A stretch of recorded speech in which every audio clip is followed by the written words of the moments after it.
RTO గారు అంటే second class magistrate, వారు మన అధికారి, మన సిస్టము, మన ప్రభుత్వము. మన ప్రభుత్వం అంటే అంబేద్కర్ తయారు చేసిన గవర్నమెంట్ సిస్టమ్.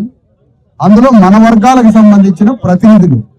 వారిని ఒక మాట గౌరవంగా అడగాల్సింది ఏంటంటే, కటిక పేదలైన ఇలాంటి బాధితులు అంత భయంకరమైన సంఘటన జరిగినప్పుడు వాళ్ళ దగ్గర చిల్లి గవ్వలేదు, ఫ్యూనరల్ చేయడానికి, సమాధి చేయడానికి ఒక్క పైసా లేదు. ఉండడానికి ఆ రాత్రి కూడా శవాన్ని పట్టుకొని ఎక్కడ ఆశ్రయం పొందాలో కూడా తెలియని ఆ అర్ధరాత్రి దుస్థితిలో ఆర్టీఓ గారు మా దగ్గరకు వచ్చి ఎందుకు ఒక చిన్న సహాయం చేయడానికి రాలేదు? ఎందుకు ఎంఆర్ఓ రాలేదు? మొదటగా ఒక 10,000 రూపాయలు ఫస్ట్ ఇచ్చి ఎంఆర్ఓ దగ్గర, ఆర్టీఓ దగ్గర ఉన్న అధికారంతో ఫస్ట్ ఒక 10,000 రూపీస్ ఇచ్చి శవాన్ని దానం చేయమని పూనరల్ ఖర్చులు ఇస్తారు. ఆ పని ఆర్టీఓ గారు మొన్నటి నుంచి 24 గంటలు శవం పట్టుకొని తిరుగుతుంటే ఈ ఎంఆర్ఓ ఆర్టీఓలు అయినటువంటి మన వర్గ ప్రతినిధులే సిస్టమ్ లో ఉండొచ్చు. ఎందుకు రాలేదు ఆర్టీఓ గారు? ఒక్క మాట వివరించాలని కోరుతా ఉన్నాను. ఎందుకు కారణం? శవాన్ని పట్టుకొని కృష్ణయ్య గారు 50 ఏళ్ళ అనుభవం ఉంది అన్న. శవాన్ని పొందబెట్టడానికి పోవాలలేదు. రాత్రి శవాన్ని పట్టుకొని 24 గంటలు ఈ రోడ్ల మీద కూర్చున్నాం. ఎక్కడికి పోవాలని అడిగారు పోలీసులు. ఈ శవాన్ని పట్టుకొని ఈ రాత్రి పూట ఎట్లా పొందబెడతాం? తీసుకుపోయి ఉండడానికి ఇల్లు లేదు, ఆ ఇంట్లో కరెంటు లేదు. ఈ శవాన్ని తీసుకొని ఆడికి పోవాలని లాస్ట్ కి హాస్పిటల్ తీసుకుపోయి పండబెట్టడం జరిగింది. మళ్ళీ హాస్పిటల్.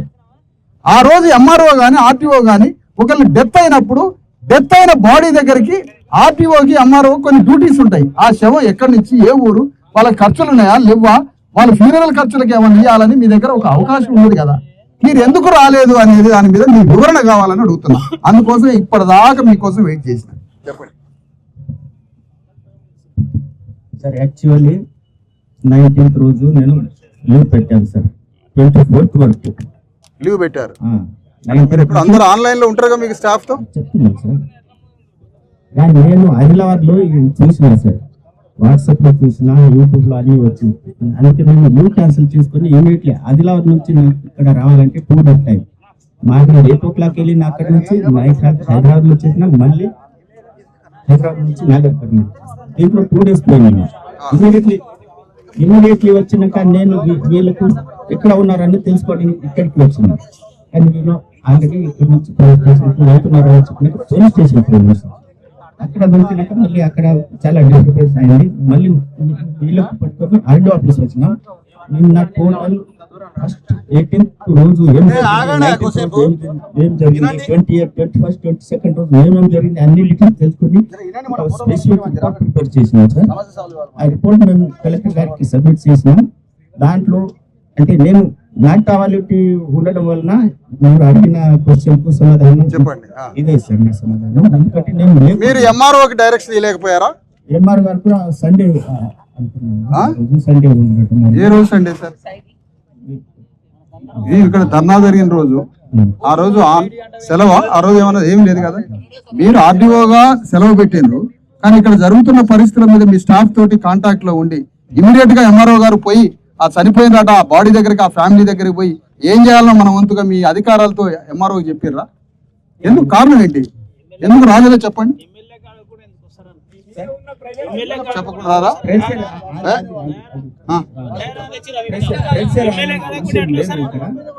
మనిషి మంచోళ్ళలాగుండి చూడటానికి, మనిషి మంచోళ్ళలాగుండి కాదు చూడటానికి. ఎమ్మెల్యే చెప్పకుండా రావా? ఎమ్మెల్యే ఇక్కడ ఒక ఎమ్మెల్యే అవలగాడు ఉన్నాడు కదా ఇక్కడ. అట్లా కాదు, ఒక ఎమ్మెల్యే అనే లంగాగాడు ఉన్నాడు కదా ఇక్కడ. అతను చెప్పిందాక రారా మీరు?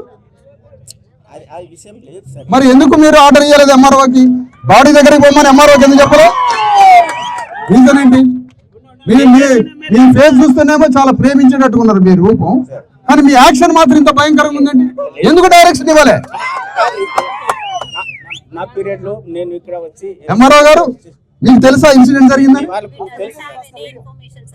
మీకేమి ఇన్ఫర్మేషన్ రాలే? మీకు పోలీస్ స్టేషన్ కి ఎలాంటి సంబంధం లేదా? ఏరి డిఎస్పీ గారు, ఏరి ఆ సిఐ గారు రమ్మనండి ఒకసారి. ఎంఆర్ఓకి ఎందుకు చెప్పలే? పిలవండి, పిలిచారండి సార్. ఎంఆర్ఓకి ఎందుకు చెప్పలే? ఆర్టీఓకి ఎందుకు చెప్పలే?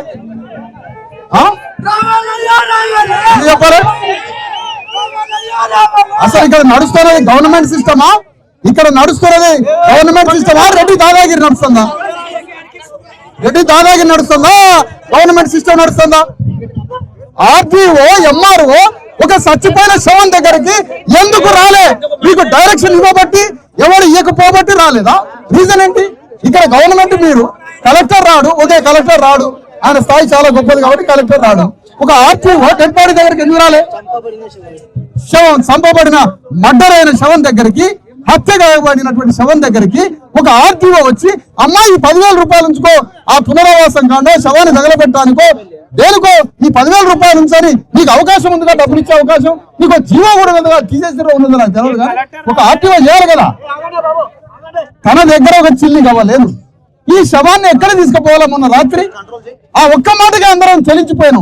సార్ ఈ శవాన్ని తీసుకొని నేను ఇంటికి పోలేను సార్, ఈ అర్ధరాత్రి పూట నేను ఎట్లా పోవాలి అని అంటే ప్లేస్ లేక, స్థలం లేక పోలీస్ స్టేషన్ లో వద్దంటాడు డిఎస్పీ.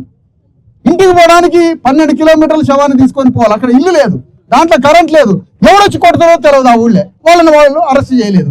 ఆ ఊరికి పోవడం కుదరలేదు, పోలీస్ స్టేషన్ లో శవం పెట్టడం కుదరలేదు. ఇప్పుడు ఈ శవాన్ని తీసుకొని నేను ఎడిపోవాలని తల్లి అడిగితే ఎక్కడి నుంచి గవర్నమెంట్ హాస్పిటల్ నుంచి శవాన్ని తీసుకొచ్చినామో మళ్ళీ అదే దగ్గరికి పోయి ఈ శవాన్ని ఫ్రిడ్జ్ లో పెట్టడం జరిగింది. ఇంత భయంకరంగా ఉంటుందా ఎక్కడన్నా అంటదా? ఇది ఆర్టీఓకి ఇష్టం, ఎంఆర్ఓకి ఇష్టం. ఇది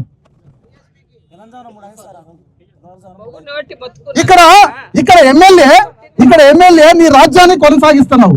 నువ్వు ఎమ్మెల్యే కొనసాగించినప్పుడు నీ ఊళ్ళో ఉన్న రెడ్ల వైపు, కొందరు రెడ్ల వైపు ఉన్నావా? నువ్వు బాధితులైనటువంటి బీసీఎస్సీల పక్షాన ఉన్నావా ఎమ్మెల్యే?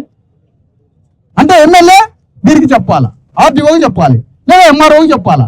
ఎమ్మెల్యే నుంచి డైరెక్షన్ లేని ఆర్టీఓ కదలడం, ఒకవేళ కాదని నేను అట్లా చేసేవాడిని కాదని మీరు అంటే, మీరు ఆ మాట అంటే మీరు ఎందుకు రాలేదని నేను అడుగుతున్నాను. అంటే మీరు ఎంఆర్ఓ చెప్పాలా, ఎంఆర్ఓ ఇక్కడికి రాలే.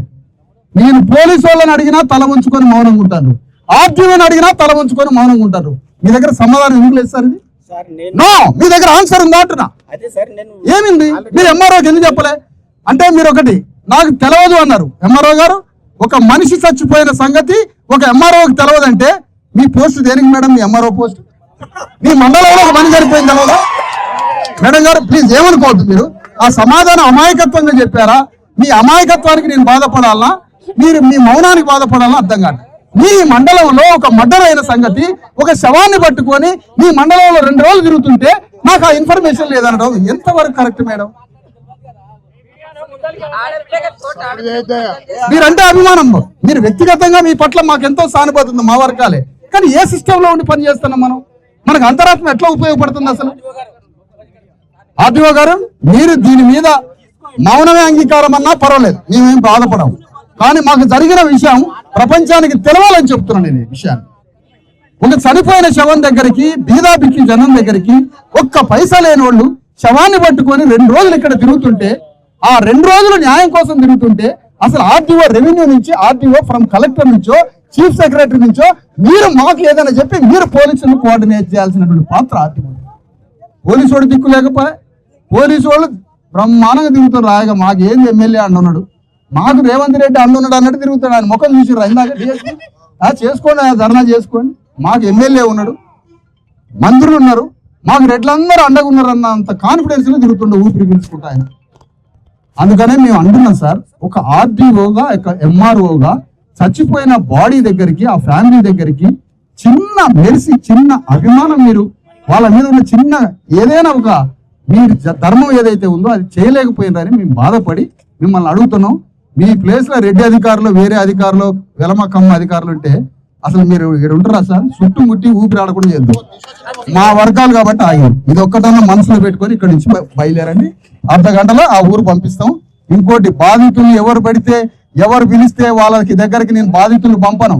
బాధితులంతా, ఈ సంఘటనలో జరిగిన బాధితులంతా బీసీఎస్సీ, ఎస్టీ, జేఏసీ, ధర్మ సమాజ్ పార్టీ విశారదన్ కంట్రోల్లో ఉన్నారు. ఎక్కడికి పోరు బాధితులు, ఎవరు చెప్పకుండా బయటికి పోరు. ఎందుకంటే మా భయం మాది, మేము కంట్రోల్ చేస్తున్నాం. ఎవరొచ్చి నీగ వాళ్తుందో, ఎవరి నుంచి ఏ దాడి జరుగుతుందో భయంగా వాళ్ళని 48 అవర్స్ నుంచి కాపాడుతున్నాం మేము. అందుకనే చాలా జాగ్రత్తగా మీకు అందుబాటులోకి ఎప్పుడు తేవాలి, మీ ఆ ఊరికి ఎప్పుడు పంపాలి, కమిషన్ దగ్గరికి ఎప్పుడు పంపాలి అన్న దాంట్లో కొద్దిగా ఆలోచించి మీకు ఆ కమ్యూనికేషన్ లో గ్యాప్ అయింది. మీరు దాని విషయంలో ఏం బాధపడద్దు, మీకు ఎప్పుడంటే అప్పుడు హ్యాండ్ ఓవర్ చేస్తాం. కాకపోతే మేము ఆరోగ్యం బాగలేదు, 3 రోజుల నుంచి తిండి లేదు. ఆ 3 రోజుల నుంచి తిండి లేక నీరసమై ఇప్పుడు సెలైన్ బాటిల్స్ ఎక్కించుకొని వచ్చింది పాప తల్లి. మరి ఈమెని తీసుకుపోవాలంటారా అక్కడికి? కమిషన్ చైర్మన్ ఇక్కడికి వస్తాడా? ఇలాంటి అనారోగ్య పరిస్థితులు తప్పకుండా జరిగిన సంఘటన స్థలంలోనే విచారించాలి అనే రూల్ ఏమైనా ఉంటేనేమో తీసుకొని పోదాం. లేదంటే కమిషన్ ఇక్కడికి వస్తే 4 చైర్లు అరేంజ్ చేస్తాం, మొత్తం టెంట్ అరేంజ్ చేస్తాం, లేదా కమిషన్ వాళ్ళకైనా కలెక్టర్ అయినా అరేంజ్ చేస్తారు, మీరైనా అరేంజ్ చేస్తారు, విచారించుకోమని చెప్పండి. దీని మీద మరి కృష్ణయ్య గారు అన్ని విషయాల మీద మాట్లాడాలని కోరుతున్నాను. జాతీయ అధ్యక్షుడు. ఈ తీవ్రమైన సంఘటన